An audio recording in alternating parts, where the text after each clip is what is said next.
Assalamualaikum warahmatullahi wabarakatuh. Salam sejahtera untuk kita semua. Terima kasih atas waktu yang diberikan kepada saya.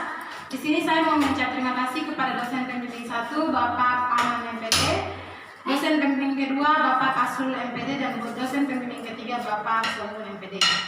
Dan dalam presentasi proposal skripsi saya kali ini yang berjudul Analisis Penyalahgunaan Handphone pada Kedisiplinan Siswa Kelas 4 SD. Terlebih dahulu, perkenalkan, nama saya Yulia Rahayaan. Dalam presentasi kali ini, 3 poin penting yang akan dibahas, yaitu poin pertama, alasan saya mengapa memilih judul ini. Poin kedua, metode penelitian. Dan poin ketiga adalah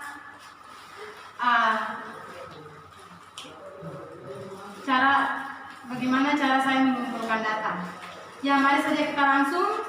Poin yang pertama yaitu pendahuluan, latar belakang masalah. Pendidikan mempunyai perencanaan penting dalam suatu bangsa. Pendidikan harus dikembangkan secara terus-menerus sesuai dengan perkembangan zaman. Melalui pendidikan diharapkan bangsa Indonesia dapat meningkatkan kualitas mutu pendidikan.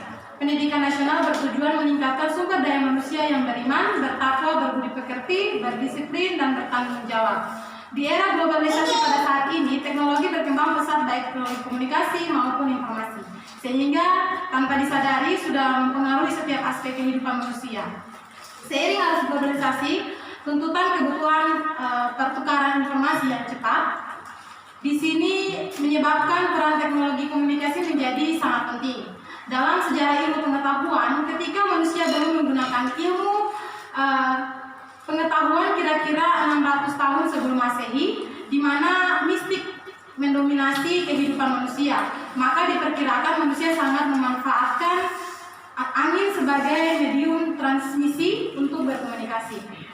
Sekarang penggunaan fasilitas komunikasi yang semakin canggih memberikan peluang bagi setiap individu untuk mengakses informasi sesuai keinginan serta dapat berkomunikasi dengan mudah, sehingga siswa dapat mengakses informasi positif maupun negatif. Ya, fokus penelitian saya apa saja dampak positif dan negatif yang dapat terjadi akibat bermain handphone dalam faktor kedisiplinan. Dan yang berikut tujuan penelitian ini untuk mengetahui dampak positif negatif handphone siswa kelas 4 SD Inpres 109 model Perumnas Kota Sorong.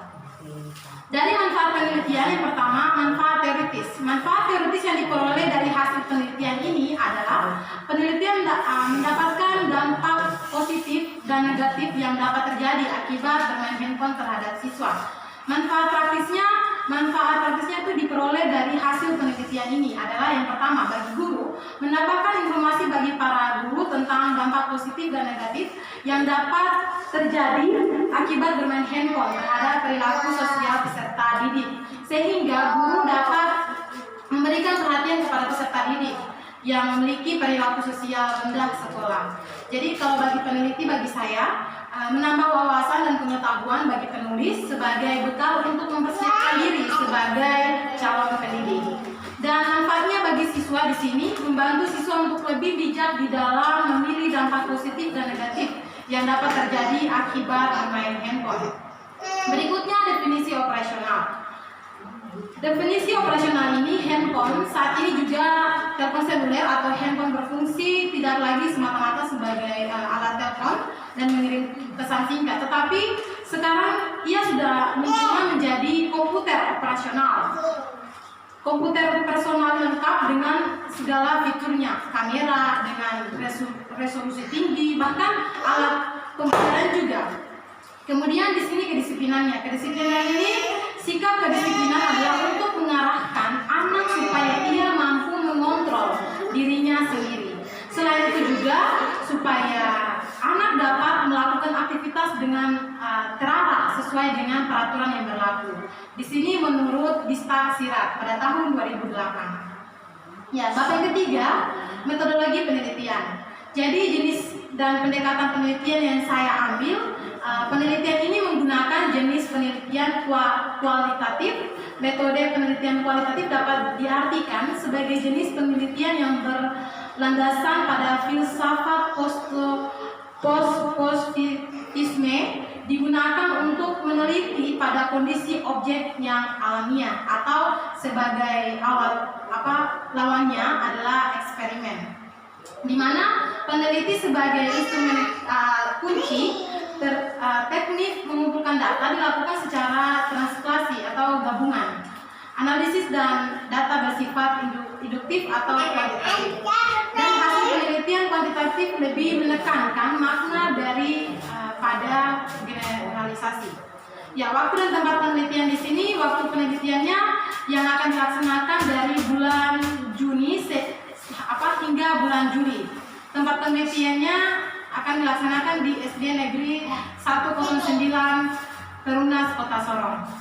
Ya, subjek dan objek penelitian yang saya ambil dalam penelitian ini adalah sumber di mana data diperoleh. Dalam penelitian ini juga subjek dipilih melalui informan yaitu orang yang mampu mengetahui banyak hal yang berkaitan dengan data yang dibutuhkan.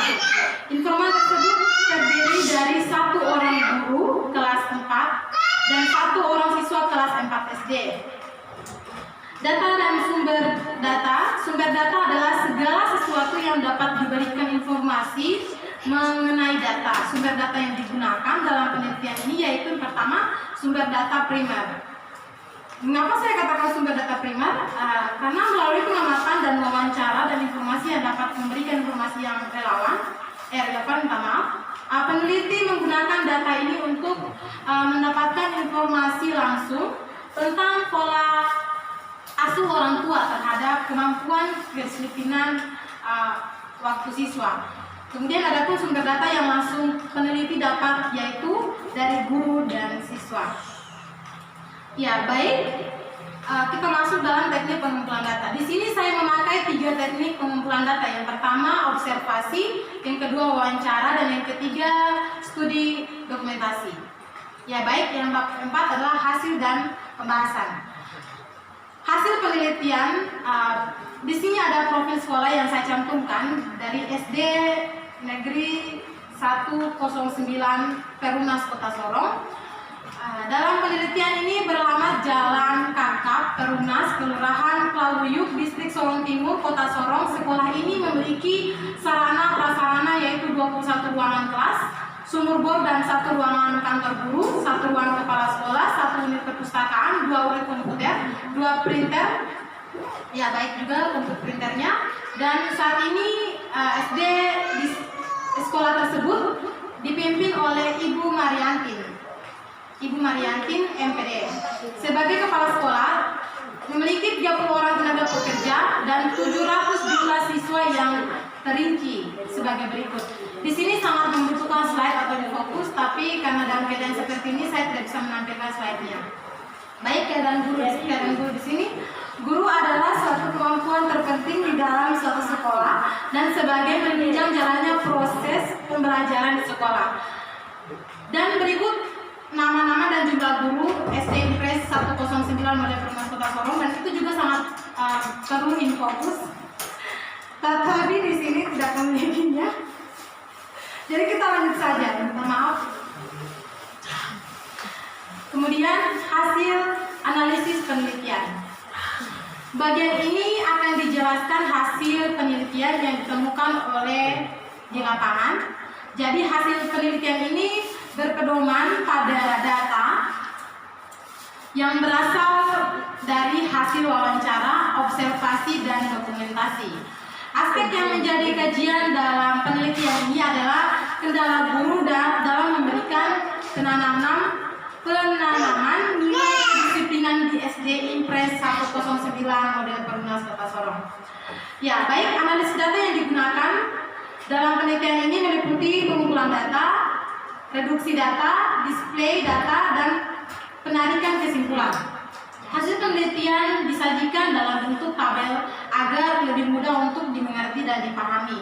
Penelitian ini juga menggunakan investasi data secara deskripsi berupa uraian kalimat sebagai berikut. Dan ini juga membutuhkan fokus dan saya tidak memilikinya. Oke, berikutnya hasil analisis wawancara. Dari hasil analisis wawancara guru, nilai-nilai kedisiplinan yang terkandung sangat banyak, sehingga tidak semua nilai dapat dibiasakan kepada siswa sekaligus. Oleh karena itu pihak sekolah, terutama guru yang mengambil beberapa penilaian, kedisiplinan yang dirasa perlu dan penting bagi perkembangan siswa sekolah dasar. Meskipun dalam pelaksanaan guru yang juga tidak jarang membiasakan nilai-nilai kedisiplinan yang lain, mencermati analisis hasil wawancara, yaitu nilai kedisiplinan yang dibiasakan kepada peserta didik di Impres 109 model Perumnas Kota Sorong adalah disiplin, toleransi, tanggung jawab, dan kejujuran. Hasil wawancara di atas juga didukung dengan observasi yang dilakukan peneliti pada tanggal 26 Februari 2020 di ruangan kelas 4 ketika kegiatan pembelajaran. Guru meminta siswa yang belum melaksanakan tugas piket untuk membersihkan ruangan. Hal ini untuk membentuk sikap tanggung jawab siswa. Selain itu juga menasihati dan menegur siswa agar bisa tertib dan disiplin dalam mengikuti kegiatan pembelajaran. Baik, itu mungkin saja dapat saya presentasikan proposal skripsi saya. Mohon maaf jika ada salah kata. Bila taufiq wal hidayah. Assalamualaikum warahmatullahi wabarakatuh.